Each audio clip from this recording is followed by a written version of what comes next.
Hello दोस्तों, welcome back to my channel. Episode 2 की शुरुआत में हमें 5 साल बाद का सीन दिखाया जाता है। एक लड़के के शरीर पर लॉयल्टी, हेट, लव ऐसे टैटू हमें दिखाई देते हैं। वो लड़का कोई और नहीं तो हमारा जोक ही होता है, जो आज जेल से छूट रहा था। जोक ने जेल में एक किताब लिखी थी जिसका टाइटल था किसी को मनाने के 100 तरीके। जोक तो बाहर आते ही उस किताब को देखकर जैक को याद करने लगता है। तभी वो कैब में बैठकर उसी एरिया में जाता है जहाँ जैक रहता था। कैब ड्राइवर जोक से कहता है, मैं तुम्हें थोड़ी दूर ही छोड़ दूंगा क्योंकि उस जगह पर बहुत चोर है, लेकिन तुम उस जगह पर क्यों जा रहे हो? तो जोक उससे कहता है कि मेरा किसी के साथ पुराना हिसाब बाकी है इसलिए, और वो जैक को याद करके और भी परेशान हो जाता है। अब जोक उस जगह पर आकर जैक को ढूंढने लगता है। वो खुद से ही कहता है, जैक मैं तुम्हें कहाँ ढूंढूं? क्या इस जन्म में मुझे तुम्हारी माफी नहीं मिलेगी क्या? जोक को वहाँ कॉफी शॉप दिखाई देती है तो वो जल्दी से कॉफी शॉप के ओनर से जैक के बारे में पूछते हुए कहता है कि वो लड़का टॉल है, शाय और स्वीट भी है और बहुत भोला भी है। तभी वो कॉफी शॉप के ओनर कहती है, हम ऐसे किसी जैक को नहीं जानते। जोक उन्हें फिर से जैक के बारे में पूछते हुए कहता है वो ताइक्वांडो जानता है और वो स्कूल ओपन भी करना चाहता था। ये सुनकर वो कॉफी शॉप के ओनर सोचते हुए कहते हैं, हम ऐसे किसी जैक को नहीं जानते, यहाँ तो हम बस एक ही जैक को जानते हैं जो डेब्ट कलेक्टर है। तभी वहाँ उन्हें जैक के आने की आवाज आती है तो वो जल्दी से अपनी शॉप बंद करते हुए शॉप के पीछे ही छुप जाते हैं और जोक को भी अपने साथ छिपने को कहते हैं। तभी वहाँ जैक अपने साथियों के साथ आता है। 5 साल बाद अब जैक डेब्ट कलेक्टर बन चुका था। वो दुकान बंद देखकर अपने साथियों से कहता है कि शॉप बंद दिख रही है तो हम कल आएंगे। एक्चुअली जैक को पता था कि वो दुकान के पीछे ही छिपे हुए हैं, लेकिन वो जानबूझकर उस बात को अनदेखा कर देता है। जोक तो ये देखने के लिए क्यूरियस था कि ये डेब्ट कलेक्टर जैक कौन है, इसलिए वो छिपके उसे देखने लगता है। तभी उसे समझ में आ जाता है कि वो जिस जैक को ढूंढ रहा है वो यही है। जोक तो उसे देखकर बहुत खुश होता है और उसने जो किताब लिखी थी उसे हाथ में लेकर जैक के पीछे अब जाने लगता है। आगे हम देखते हैं कि जैक अपने साथियों के साथ होई और टैटू के रूम पर आता है। वो बार बार रूम नॉक करता है लेकिन अंदर से कोई दरवाजा ओपन नहीं करता, तो वो दरवाजे पर किक मार के उसे ओपन करके घर के अंदर चला जाता है। जोक तो बस अब जैक का ही पीछा कर रहा था। वो उस रूम के पास आकर खिड़की से अंदर देखने लगता है कि जैक क्या क्या कर रहा है। जैक के साथी हुई और टैटू के कमरे में कुछ कीमती सामान मिलता है क्या, वो देखने लगते हैं। तभी एक साथी जैक से कहता है, ये फ्रेम बहुत ही कीमती लगती है। जैक उस फ्रेम को देखने लगता है। वो फ्रेम जोक की होती है। उसे देखकर जैक को बहुत गुस्सा आता है और वो फ्रेम फेंकते हुए कहता है कि ये तो एक कचरा है, और वो हुई और टैटू से पैसों की डिमांड करते हुए उन्हें धमकाने लगता है। वो टैटू को डराने के लिए उसके फिंगर काटने का भी ड्रामा करता है। टैटू और हुई तो बहुत डर के उसे बार बार माफी मांगते हैं। जोक तो ये सब देखकर बहुत ही शॉक हो जाता है। तभी उसे समझ आता है कि जैक और उसके साथी बाहर आ रहे हैं, तो वो जल्दी से वहाँ से भागते हुए साइड वाले रूम में छिप जाता है। अब जैक को बार बार ऐसा लगता है कि कोई उसका पीछा कर रहा है। वो साइड वाली रूम के पास आकर कहता है, क्या इस रूम में भी कोई है? तो उसके साथी कहते हैं, नहीं यहाँ कोई नहीं है। तो जैक वहाँ से चला जाता है। उसके जाने के बाद जो खुद से ही कहता है, जैक तुम्हारे साथ 5 साल पहले ऐसा क्या हुआ कि तुम इतने बदल गए? रात के समय जैक अपने साथियों से कहता है कि मैं अब अकेला रहना चाहता हूँ, तो तुम यहाँ से चले जाओ। उस जगह पर जोक भी छिपा हुआ था। अब जैक अपने साथियों के जाने के बाद अकेला ही उस रास्ते से जाने लगता है। तो जोक उसका पीछा करने लगता है, लेकिन जैक को ये पहले ही पता था कि कोई उसका पीछा कर रहा है, इसलिए वो जल्दी से वहाँ से गायब हो जाता है। तो जोक उसे ढूंढने लगता है। तो जैक जल्दी से पीछे से आकर चाकू उसकी गर्दन पर लगाते हुए उसे कहता है कि तुम कौन हो? तुम आज दिन भर मेरा पीछा कर रहे हो, है ना? तभी जोक उसे कहता है, ये मैं हूँ, तुम शांत हो जाओ पहले। अब उसकी आवाज सुनकर जैक भी उसे छोड़ देता है और वो उसकी टोपी निकालकर फिर से कंफर्म करता है। और सामने सच में जोक को देखकर वो बहुत ही गुस्सा होता है। अब जोक बहुत ही अपसेट होकर उसे कहता है, मैंने जो तुम्हें फंसाया है उसके लिए तुमसे माफी मांगना चाहता हूँ। और उसने जो बुक लिखी थी वो जैक को दिखाते हुए वो कहता है, मैं बस इसी बारे में सोचता था कि मैं तुम्हें कैसे मनाऊं। मैं तुम्हारी माफी पाने के लिए कुछ भी काम कर सकता हूँ, पर प्लीज मुझे माफ कर दो। और उसने जो बुक लिखी थी वो जैक को देने लगता है। जैक उस बुक को देखकर उस पर थूक देता है। ऐसा करते देख जोक को बहुत बुरा लगता है। जैक बहुत गुस्सा करते हुए उसे कहता है, तुम्हें क्या लगता है कि मैं अभी भी वही बच्चा हूँ जिसे तुमने फंसाया था? जोक कहता है, जैक मैं सच में तुमसे माफी मांगना चाहता हूँ। जब मैं जेल में था तो मैंने हर वक्त बस तुम्हारे ही बारे में सोचा। मुझे बहुत गिल्टी फील होता है कि मैंने तुम्हें फंसाया था। मैंने कभी नहीं सोचा कि मेरी एक्शन की वजह से किसी के साथ ऐसा भी हो सकता है। अब ये सुनकर जैक कहता है, लेकिन अब बहुत लेट हो चुका है। अगर तुम मरना नहीं चाहते तो मेरे लाइफ से दूर रहो। इतना कहके वो वहाँ से जाने लगता है। तभी जोक कहता है, नहीं, जब तक तुम मुझे माफ नहीं करोगे तक मैं कहीं नहीं जाने वाला। और वो जोक के कंधे पर उसे रोकने के लिए हाथ रखता है। तो जैक उसे अब नीचे गिरा देता है और उसे कहता है, अगर तुम मेरी माफी पाने के लिए इतने ही मर रहे हो तो तुम मेरी लाइफ से दूर चले जाओ, नहीं तो अगली बार मैं तुम्हें सच में मार डालूंगा। जोक भी उसे कहता है अगर मुझे मारने से तुम्हारा गुस्सा ठंडा हो सकता है तो तुम मुझे मार ही डालो। उसकी इस बातों पर गुस्सा होकर जैक कहता है तुम मुझे चैलेंज कर रहे हो है ना, और वो अपनी जेब में से चाकू निकालकर जोक को डराने के लिए कहता है कहो एक बार, नहीं तो मैं तुम्हारा सच में मार डालूंगा। तो जोक भी कहता है हाँ मारो मुझे, मार ही डालो। अब जैक चाकू मारता तो है लेकिन जोक के साइड में, और वो जोक को लास्ट इंटीमेशन देते हुए कहता है अब लाइफ में मुझे कभी तुम्हारी शक्ल मत दिखाना, नहीं तो मैं तुम्हें सच में मार डालूंगा। और इतना कहके वो वहाँ से चला जाता है। उसके जाने के बाद अब जोक को अपने किए पर बहुत पछतावा होता है, उसकी आंखों में तो आंसू भी आ जाते हैं। आगे हम देखते हैं कि जोक जैक के बारे में जानने के लिए हुई और टैटू के पास आता है। वो टैटू से कहता है कि मैं तुम्हारे पास में ही रहने के लिए आया हूँ, इसलिए मैंने तुम्हें वेलकम गिफ्ट भी लाया है। मैंने सुबह सुबह तुम्हारे घर पर कुछ आवाज सुनी, क्या सब कुछ ठीक है? लेकिन तभी टैटू उसे कहता है इससे तुम्हारा कोई संबंध नहीं है, और वो डोर बंद करने लगता है। जोक डोर पर हाथ रखकर उसे कहता है अरे मैं तो तुमसे कुछ पूछना चाहता था। एक्चुअली जोक टैटू को अपना हाथ की वो रिंग और वॉच ही दिखाना चाहता था, और टैटू वो देख लेता है। तभी जोक कहता है कि तुम्हारे घर पर जो सुबह आदमी आया था वो मुझे बहुत पसंद आ गया है, तो मैं उसे पटाना चाहता हूँ, लेकिन मुझे पता नहीं है कि उसका नाम क्या है, वो करता क्या है और कहाँ रहता है। टैटू तो बस उसकी घड़ी और अंगूठी ही देख रहा था। उसे ऐसा लगता है कि ये आदमी बहुत ही रिच है, इसलिए वो जल्दी से अब जोक को अंदर बुलाते हुए कहता है अरे भाई तुमने ये बात मुझे पहले क्यों नहीं बताई। हम देखते हैं कि जोक बॉस के ऑफिस आता है। वो बाहर से ही देखते हुए कहता है क्या उन दोनों ने मुझे ये सही एड्रेस दिया है, लेकिन वो अब खुद को रेडी करते हुए ऑफिस के अंदर जाता है। टैटू छिपकर बस जोक पर ही नजर रख रहे थे। तो हुई कहता है अरे तुमने तो कहा था कि ये रिच है, तो फिर ये बॉस के पास क्यों जा रहा है? तो टैटू उसे कहता है कि रिच लोग ऐसे ही इन्वेस्टमेंट करके अपना पैसा डबल करते हैं, इसलिए अगर उसे पैसा मिलेगा तो हम उसे लूट लेंगे, तो वो बॉस का डिबेटर बन जाएगा और उस बॉस से चंगुल से छूट जाएंगे। और वो दोनों बस जोक के बाहर आने का इंतजार करते हैं। आगे हम देखते हैं कि जोक अंदर जाकर बॉस को फेक आईडी दिखाकर मनगढ़ंत कहानी बताने लगता है, और वो बॉस से 3 मिलियन रुपीस उधार में मांगता है। वो कहता है कि मैं ये बहुत बड़े इंटरेस्ट के साथ आपको वापस करूंगा, और बॉस भी उसके लिए राजी होकर कॉन्ट्रैक्ट साइन करने के लिए पेपर्स दिखाता है। अब जोक तो बस उस पेपर को देखता है, वो अब साइन करने वाला होता है, तभी पीछे से जैक आता है। बॉस जैक को कहता है ये हमारा नया क्लाइंट है और इसका केस अब तुम ही हैंडल करोगे। अब जैक और जोक एक दूसरे को देखते हैं, पर जोक अब जल्दी से वो कॉन्ट्रैक्ट साइन करने लगता है। तभी जैक उसका हाथ पकड़ते हुए उसे रोकते हुए कहता है कि तुम ये साइन नहीं कर सकते हो। ये सुनकर वो तीनों भी शॉक होकर जैक को देखने लगते हैं। तभी जैक कहता है बॉस ये आदमी स्कैमर है। सुनकर बॉस गुस्सा होते हुए जोक से कहता है ओह तो तुम मुझे धोखा देने वाले थे। अब जोक तो वहाँ खड़े होप को देखकर डर जाता है और वो कहता है नहीं मैं आपको धोखा नहीं देने वाला, मैं तो यहाँ सच में पैसे उधार मांगने आया था, अगर आपको नहीं देने हैं तो वैसे बता दो ना। अब बॉस जैक से पूछता है क्या तुम इसे जानते हो? तो जैक कहता है नहीं मैं इसे नहीं जानता। तो बॉस कहता है तो तुम्हें कैसे पता कि ये स्कैमर है? तो बॉस अब सोचते हुए जल्दी से जोक ने जो घड़ी पहनी थी उसे दिखाते हुए कहता है कि ये फेक है। अब बॉस जोक पर गुस्सा होते हुए होप से कहता है होप जरा तुम इस आदमी को देखो, लेकिन तभी जैक कहता है नहीं मैं ही इसे देखता हूँ, और वो जोक से कहता है तुम सच में इडियट हो, और उसका हाथ पकड़कर उसे वहाँ से लेके जाने लगता है। जोक उसे बार बार समझाते हुए कहता है अरे मैं यहाँ सच में लोन लेने के लिए आया था। आगे हम देखते हैं कि जैक अपने 2 साथियों के साथ जोक को एक कमरे में लेके आता है और उसे कहता है कि तुम यहाँ क्या कर रहे हो, मैंने तुम्हें कहा ना कि मेरी लाइफ से दूर चले जाओ। तो जोक उसे कहता है लेकिन तुम ऐसे प्लेस पर क्या कर रहे हो? तो जैक उस पर गुस्सा होते हुए कहता है मैंने तुम्हें पहले ही कहा है कि तुम्हें अब रुक जाना चाहिए, नहीं तो मैं तुम्हें सच में मार डालूंगा। अब उसकी इन बातों से अब जोक को भी गुस्सा आ जाता है और वो कहता है तुम्हें क्या लगता है कि इन 5 सालों में मैंने कुछ भी नहीं किया होगा? और वो अपना शर्ट थोड़ा सा लूज करते हुए फाइट के लिए रेडी होता है। तो जैक उसे जल्दी से एक पंच करने लगता है, लेकिन जोक उसका पंच रोक लेता है और उसे हंसते हुए कहता है 5 साल पहले तुम मुझे आसानी से मार सकते थे, लेकिन अब देखो तुम मुझे छू भी नहीं सकते।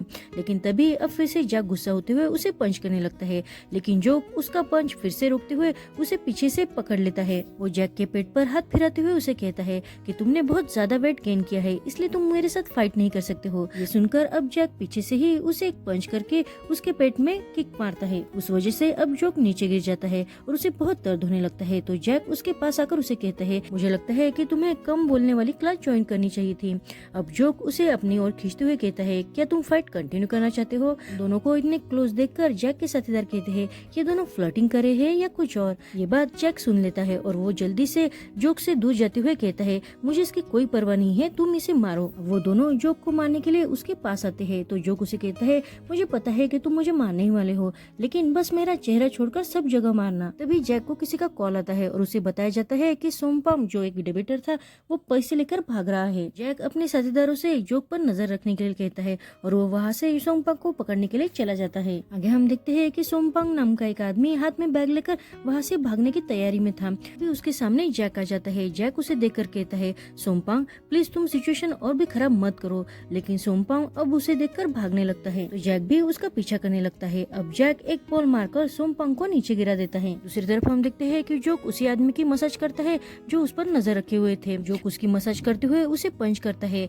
वो आदमी बेहोश होकर नीचे गिर जाता है तो जोक जल्दी से उसके मोबाइल में जैक की जो लोकेशन थी उसे पता कर लेता है। उस आदमी का दूसरा साथी आने से पहले ही वहाँ से दूसरे रास्ते से भागकर चला जाता है। इधर हम देखते हैं कि सोमपांग जैक से रोते हुए कहता है, मेरे पास अब तुम्हें देने के लिए कुछ भी नहीं है। जो कुछ भी था वो सब तुम ऑलरेडी लेके चले गए हो। मैं अब तुमसे नहीं डरने वाला, इसलिए मुझे यहाँ से जाने दो। क्या तुम्हारे पास दिल नहीं है जैक? जैक उसे समझाते हुए कहता है, अगर तुम्हारे पास पैसे नहीं है तो तुम्हें ऐसे भागना नहीं चाहिए। वो सोमपांग के बैग चेक करने लगता है। अब सोमपांग जल्दी से अपनी जेब में से चाकू निकालते हुए जैक को मारने लगता है। जैक तो बच जाता है लेकिन बीच में जोक आ जाता है। वो चाकू जोक के चेस्ट पर लग जाता है। अब जैक उस सोमपांग को मारने के लिए हाथ उठाता है लेकिन जोक बीच में आकर जल्दी से जैक का हाथ पकड़ते हुए उसे मारने से मना करता है। जोक की चोट देखकर जैक उसकी फिक्र करते हुए कहता है कि तुम्हें मरना है और वो सोमपांग के बैग चेक करता है तो उसमें एक वॉलेट होता है। वॉलेट में भी बहुत कम पैसे होते हैं। सोमपांग रोते हुए उसे कहता है, मैंने तुम्हें पहले ही कहा है कि मेरे पास कुछ भी नहीं बचा। मैं कैंसर का पेशेंट हूँ और मैं मेरी जिंदगी के आखिरी दिन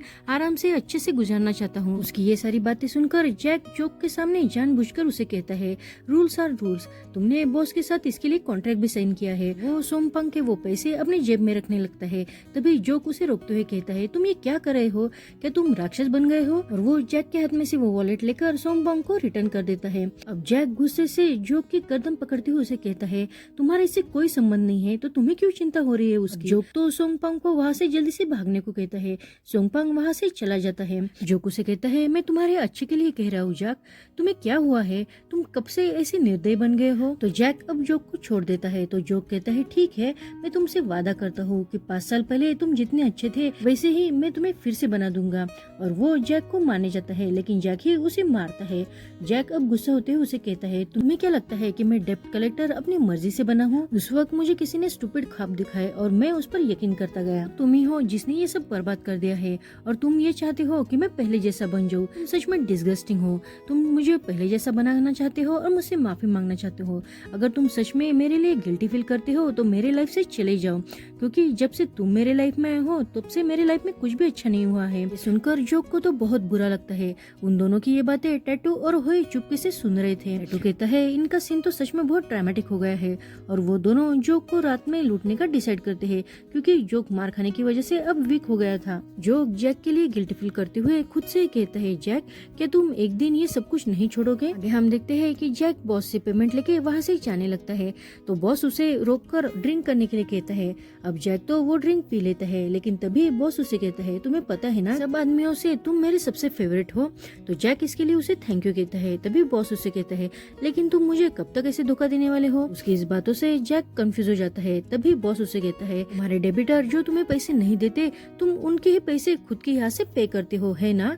अब ये सुनकर जैक बहुत ही शॉक हो जाता है। वो बॉस के सामने सच कबूल करता है। तो बॉस उस पर गुस्सा होते हुए कहता है, तुम्हें पता है क्या कि मैं यहाँ बिजनेस चला रहा हूँ, चैरिटी नहीं। अगर तुम ऐसे ही करोगे तो मेरा बिजनेस एक दिन खत्म हो जाएगा। इस बिजनेस में पैसा इम्पोर्टेंट नहीं है, इम्पोर्टेंट है तो रिस्पेक्ट। आज के बाद हुई और टैटू का केस होप हैंडल करेगा और अगर तुमने फिर से अगले महीने से ऐसी हरकतें की मैं तुम्हारे सारे डिबेटर से फिर से पैसे वसूल करूंगा। अब सुनकर जैक को बहुत ही गुस्सा आता है लेकिन वो कुछ भी नहीं कहता और ओके बॉस कह के वहाँ से चला जाता है। आगे हम देखते हैं कि टैटू अपनी माँ से मिलने के लिए घर आता है। तभी वहाँ वो होप को देखकर बहुत ही शॉक हो जाता है। उसकी माँ तो बहुत ही डरी हुई थी। होप अब टैटू को खाना खाने के लिए इनवाइट करते हुए उसकी प्लेट में ही थूक देता है। टैटू जल्दी से अपनी माँ को बेडरूम में जाने को कहता है। माँ के जाने के बाद वो प्लेट से होप को मारने वाला होता ही है, उससे पहले होप ही उसे पेन से मारता है। होप उसे कहता है, तुम्हें क्या लगता है कि तुम बहुत स्मार्ट हो? जैक तो वीक है। मैं आज तुम्हें ऐसा लेसन सिखाऊंगा कि तुम जिंदगी भर नहीं भूलोगे। तभी टैटू की माँ बाहर आकर अपने बेटे के लिए होप से बार बार माफी मांगते हुए उसे छोड़ने को कहती है लेकिन होप उन्हें जबरदस्ती अंदर भेजकर टैटू को बहुत मारता है। हम देखते हैं कि बॉस अपने डिबिटरों से कलेक्ट की गई हुई ज्वेलरी और एक्सपेंसिव चीजें सब एक ही जगह पर रखता है। वहाँ जैक की अंगूठी भी होती है। आगे हम देखते हैं कि होई और टैटू जोक को लूटने के लिए उसके ही रूम में चेहरे पर मास्क पहनकर और हाथ में नकली गन लेकर इंतजार कर रहे होते हैं। तभी वह जोक आता है, लेकिन जोक अब जैक की वजह से बहुत परेशान हो गया था।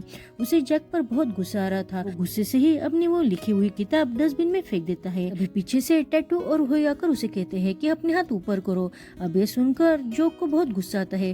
पहले ही वो जैक की वजह से बहुत परेशान हो गया था। गुस्से से कहता है कि मैं खेलने के मूड में बिल्कुल भी नहीं हूँ। तो होई कहता है, अरे ये तो हमें समझता है। अब जैक समझ जाता है कि ये दोनों फेक है, इसलिए वो जल्दी से कहता है नीचे कॉकरोच है। अब कॉकरोच का नाम सुनकर हुई डर कर इधर उधर भागने लगता है। तभी जैक जल्दी से लाइट ऑफ करके वहाँ से गायब हो जाता है। तो वो दोनों अब जल्दी से अपना मास्क निकालकर जोक को ढूंढने लगते हैं, लेकिन थोड़ी देर बाद अब हुई भी गायब हो जाता है। टैटू हुई को ढूंढते हुए एक कमरे में आ जाता है, तो उसे दिखाई देता है कि कमरे में तो हुई बंधा हुआ है। अब जोक हाथ में बहुत बड़ा डंडा लेकर टैटू से कहता है, बच्चे तुमने गलत आदमी से पंगा लिया है, और वो टैटू को मारने वाला होता ही है। तभी टैटू जोर से चिल्लाते हुए कहता है, प्लीज मुझे मत मारो, आज पहले ही मैंने बहुत मार खाई है। तो जोक उसे कहता है, आगे से तुम्हारा चेहरा मुझे कभी मत दिखाना और यहाँ से चले जाओ। टैटू अब जल्दी से होई को छुड़ाकर वहाँ से जाने लगता है। तो जोक अपना जैकेट उतारकर उसके पास देने लगता है। अब टैटू जैकेट लेते हुए जोक के हाथ पर जो जोकर वाला टैटू थे उसे देख लेता है और वो पूछता है, क्या तुम वो लेजेंडरी थीफ जोकर हो? तो जोक उसे हाँ कहते हुए वहाँ से जल्दी से जाने को कहता है, लेकिन टैटू सीधा उसके पैरों में गिरते हुए कहता है, मैं तुम्हारा बहुत बड़ा फैन हूँ, मुझे पता है कि तुम जैक की वजह से अपसेट हो ना। अब ये सुनकर जोक उसे कहता है, लेकिन तुम्हें कैसे पता? तो टैटू उसे कहता है, मेरी ये हालत जिसने की है उसे लूटने में अगर तुम मेरी मदद करोगे तो मैं तुम्हें जैक के बारे में सारी बातें बता दूंगा और उसका सीक्रेट भी। वो जानकर तुम जैक के साथ पैचअप भी कर सकते हो और ये मेरी गुरु दक्षिणा समझना। तो जोक कहता है, ठीक है बताओ मुझे पहले। तो टैटू उसे बताता है कि जिस जैक को तुम आज देख रहे हो वो तो बस एक ड्रामा कर रहा है। तभी हमें पास्ट का एक सीन दिखाया जाता है। जब जैक टैटू को डराने लगता है तभी उसके कान में कह देता है कि बॉस ने मुझ पर नजर रखने के लिए किसी को भेजा है, तो प्लीज तुम एक्टिंग करके ये ड्रामा कंटिन्यू करना। उसकी बात मानकर टैटू और होई भी उससे डरने की एक्टिंग करते हैं। सीन प्रेजेंट में शिफ्ट होता है। टैटू उसे बताता है कि जैक को जो डेबिटर पैसे नहीं देते तो जैक उनके पैसे खुद भरता है। ये सुनकर जो खुश होते हुए कहता है, जैक तुम सच में नहीं बदले हो, लेकिन सिचुएशन की वजह से तुम्हें ये सब करने के लिए फोर्स किया जा रहा है ना? तो टैटू उसे कहता है, हाँ यही सच है। अब जोक कहता है, लेकिन उसका सीक्रेट क्या है? तो टैटू उसे बताता है, जैक के पेरेंट्स ने बॉस से बहुत सारा लोन लिया था और जैक वो चुका नहीं पाया, इसलिए अब वो उनके यहाँ ही काम कर रहा है। लेकिन तारण के तौर पर उसने अपने माँ पापा की एंगेजमेंट वाली रिंग उसे दी है। उस रिंग के कारण वो बॉस को कभी धोखा नहीं देगा। ये सुनकर जोक को जैक के लिए बहुत बुरा लगता है और वो टैटू की हेल्प करने के लिए रेडी होता है। तभी टैटू कहता है, लेकिन मैं भी तुम्हारे साथ वहाँ चलूंगा। तो जोक उसे कहता है, तुम्हारे जैसे नौसिखियों की वजह से मुझ पर बस प्रेशर ही आएगा। पर तभी टैटू कहता है, मुझे पता है कि बॉस को कैसे लूटना है, मुझे वहाँ जाकर किसी के साथ अपना हिसाब चुकता करना है। अगर तुम्हें मुझ पर यकीन न हो तो तुम मेरे चेहरे देख सकते हो। अगर मैं आज घर पर नहीं होता तो पता नहीं मेरे माँ के साथ क्या होता। अब ये स्टोरी सुनकर जोक भी कहता है, ठीक है तुम भी आ सकते हो। अब ये सुनकर टैटू और हुई खुश हो जाते हैं। तो जोक भी कहता है, ये जोकर की आखिरी जॉब होगी। तो जोक उसे कहता है, लेकिन तुम्हारा प्लान क्या है? तो टैटू उसे कहता है, हम बॉस को छोड़कर उसके साथ जो सब मूर्ख लोग रहते हैं उन्हें लूटेंगे, इसमें बहुत बड़ा मजा आएगा। इस रॉबरी के कारण तुम जैक को पहले जैसे अच्छा इंसान बना सकते हो। आगे हम देखते हैं कि जैक का दोस्त सेव ड्रिंक करने के बाद वही सो जाता है। अब जैक अपनी दादी माँ से पूछता है, दादी माँ क्या मैं इस 5 सालों में सच में बहुत बदल गया हूँ? तो उसकी दादी माँ उसे कहती है, मुझे लगता है कि दूसरों की मदद करना अच्छी बात है, लेकिन उसी वक्त कभी कभी हमें खुद के भी बारे में सोचना चाहिए और कभी दूसरों को भी ये मौका देना चाहिए कि वो भी हमारी मदद कर सके। अपनी दादी की ये बातें सुनकर जैक तो जोक के बारे में ही सोचने लग जाता है। आगे हमें बॉस का बेटा अरुण दिखाया जाता है, जो लाइव स्ट्रीमिंग के लिए मेकअप कर रहा था। वो लाइव स्ट्रीमिंग में अपने एक्सपेंसिव बैग और कलेक्शन के बारे में लोगों को बताने लगता है। उसके गले में बहुत एक्सपेंसिव ज्वेलरी होती है और वो अपने लाइव ऑडियंस को ये बताता है कि उसका कल एग्जीबिशन है। ये सुनकर वो मेकअप आर्टिस्ट बहुत ही खुश हो जाती है। एक्चुअली वो मेकअप आर्टिस्ट और कोई नहीं तो हमारा जोक ही होता है। और यहीं पर ये एपिसोड 2 खत्म होता है। Thank you for watching.